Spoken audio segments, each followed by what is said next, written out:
For today's video mga ka-makers, gawa po tayo ng burikat o sa Tagalog kalihim. Una natin gawin,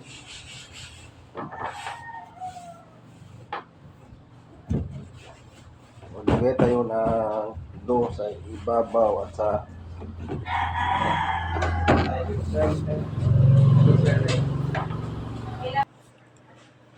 pagkatapos natin gawin ang kalihim o burikat mga ka-makers, tulungan po tayo ng palaman. Itong ilagay sa gitna.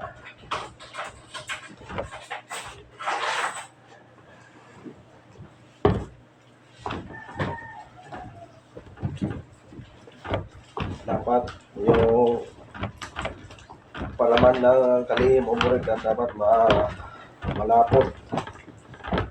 Sa Bisaya dapat sticky.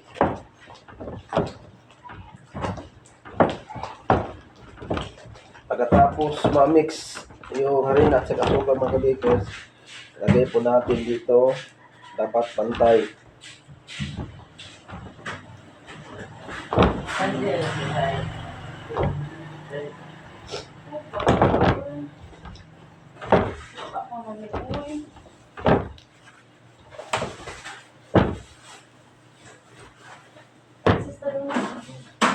Katapos, yan, ikatag natin.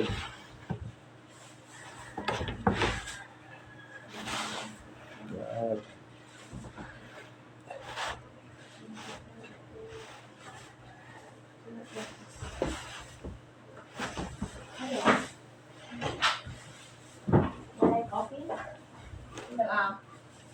Thank you.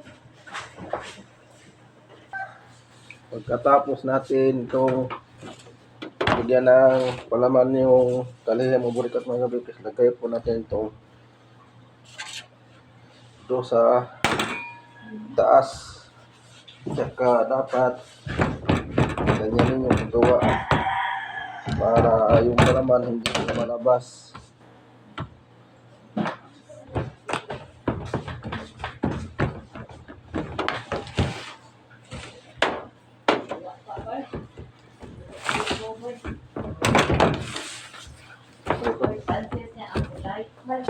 Tapos tusok-tusokin na tinidor yung dough para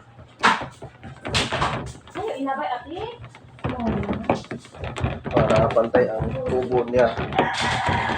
Ganyan na paggawa ng burikat o kalihim.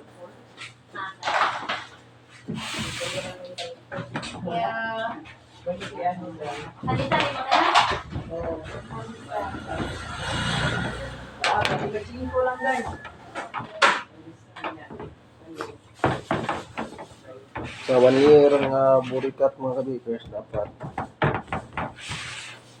20 pieces lang ito abutin.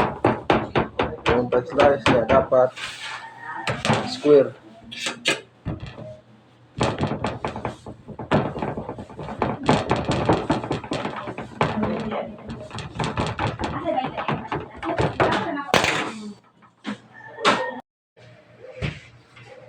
Ito na po yung burikat natin, ang finished product sa burikat.